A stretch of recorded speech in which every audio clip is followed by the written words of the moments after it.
48वां अध्याय। शिव पार्वती का विवाह आरंभ। ब्रह्मा जी बोले, हे नारद, गर्ग मुनि की आज्ञा के अनुसार शैलराज हिमालय ने कन्यादान की रस्मों को निभाना शुरू कर दिया। शैलराज प्रिया मैना जी सुंदर वस्त्र आभूषणों से सुसज्जित होकर हाथों में सोने का कलश लेकर अपने पति हिमालय के दाहिने भाग में बैठी हुई थीं। शैलराज हिमालय ने भगवान शिव का पाद्य से पूजन करने के पश्चात सुंदर वस्त्रों, आभूषणों एवं चंदन से उन्हें अलंकृत किया तथा ब्राह्मणों से बोले कि हे ब्राह्मणों, अब आप कन्यादान हेतु संकल्प कराइए। तब श्रेष्ठ मुनिगण सहर्ष संकल्प पढ़ने लगे। तब गिरी श्रेष्ठ हिमालय ने आदरपूर्वक वर रूप में विराजमान भगवान शिव से पूछा, हे शिव शंकर, विधि विधान से पार्वती का पानी ग्रहण करने हेतु आप अपने कुल का परिचय दें। आप अपना गोत्र, प्रवर, कुल नाम, वेद शाखा सब कुछ ब्राह्मणों को बता दें। गिरिराज का यह प्रश्न सुनकर भगवान शंकर गंभीर होकर कुछ सोचने लगे।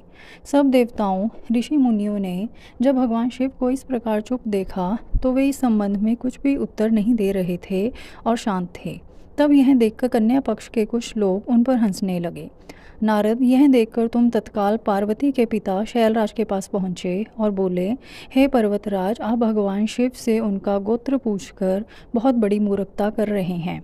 उनका कुल, गोत्र आदि तो ब्रह्मा विष्णु आदि भी नहीं जानते, तो और भला कोई कैसे जान सकता है। भगवान शिव तो निर्गुण और निराकार हैं। वे परम ब्रह्म परमेश्वर हैं। वे निर्विकार, मायाधारी एवं परात्पर हैं।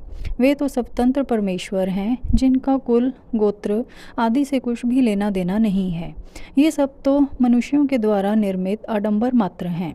शिवजी तो अपनी इच्छा के अनुसार रूप और अवतार धारण करने वाले हैं।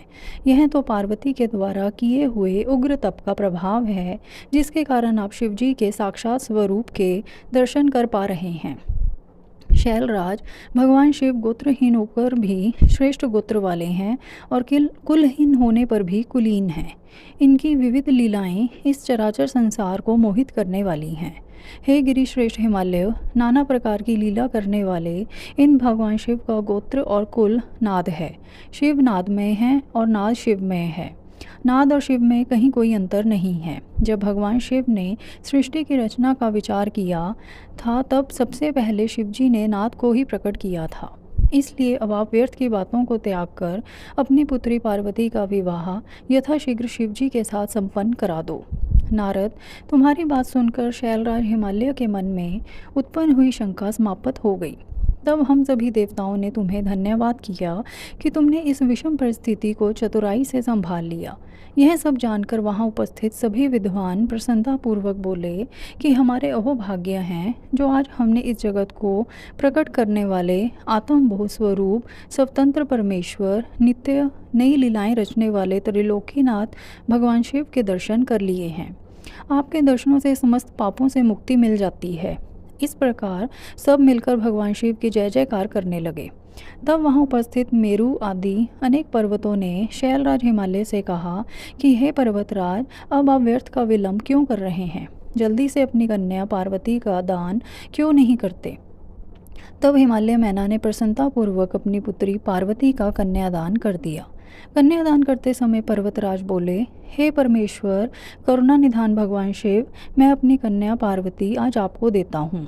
आप इसे अपनी पत्नी बनाकर मुझे और मेरे कुल को कृतार्थ करें।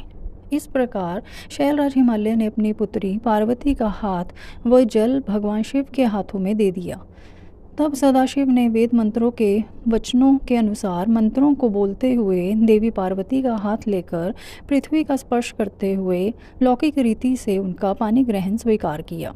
इस प्रकार गिरिराज के कन्यादान करते ही चारों ओर शिव पार्वती की जय जयकार की ध्वनि गूंजने लगी। गंधर्व प्रसन्नतापूर्वक उत्तम गीत गाने लगे और सुंदर अप्सराएं मगन होकर नाचने लगीं।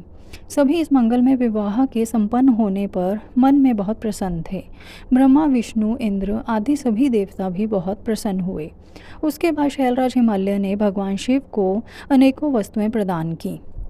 रत्नों से जड़े हुए सुंदर स्वर्ण के आभूषण, पात्र एवं दूध देने वाली 1.25 लाख गौएं, 1 लाख सुसज्जित अश्व, 1 करोड़ हाथी तथा 1 करोड़ सोने जवाहरातों से जड़े रथ आदि वस्तुएं सदा सादर भेंट की।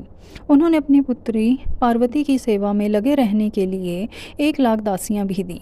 तत्पश्चात विवाह में पधारे अनेक पर्वतों ने भी अपनी इच्छा और सामर्थ्य के अनुसार उत्तम वस्तुएं शिव पार्वती को उपहार स्वरूप भेंट की। इस विवाह से सभी प्रसन्न थे। सारी दिशाएं शहनाइयों की मधुर ध्वनि से गुंजायमान थीं। आकाश से भगवान शिव और उनकी प्रिया पार्वती पर पुष्प वर्षा हो रही थी। कल्याणमयी और भक्त वत्सल भगवान शिव को अपनी प्रिय पुत्री पार्वती को समर्पित करने के बाद शैलराज हिमालय और उनकी प्रिय पत्नी मैना हर्ष से प्रफुल्लित हो रहे थे।